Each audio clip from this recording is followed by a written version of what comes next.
Should destiny intend that he shall see his roof again among his family in his fatherland, far be that day, and dark the years between.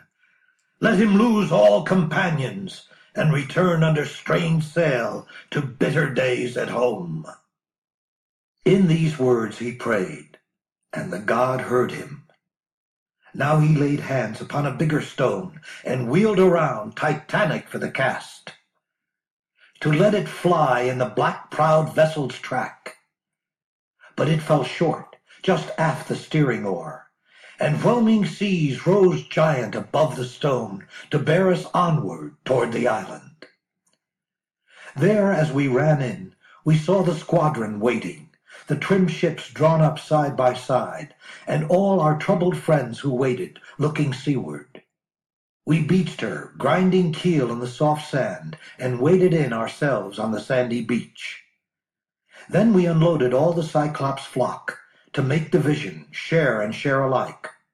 Only my fighters voted that my ram, the prize of all, should go to me.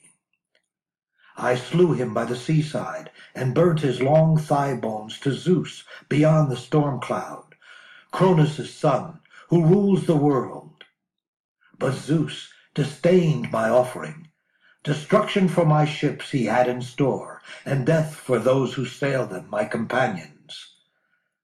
Now all day long, until the sun went down, we made our feast on mutton and sweet wine, till after sunset in the gathering dark, we went to sleep above the wash of ripples. When the young dawn with fingertips of rose touched the world, I roused the men, gave orders to man the ships, cast off the mooring lines, and filing in to sit beside the rowlocks, oarsmen in line dipped oars in the grey sea. So we moved out, sad in the vast offing, having our precious lives, but not our friends.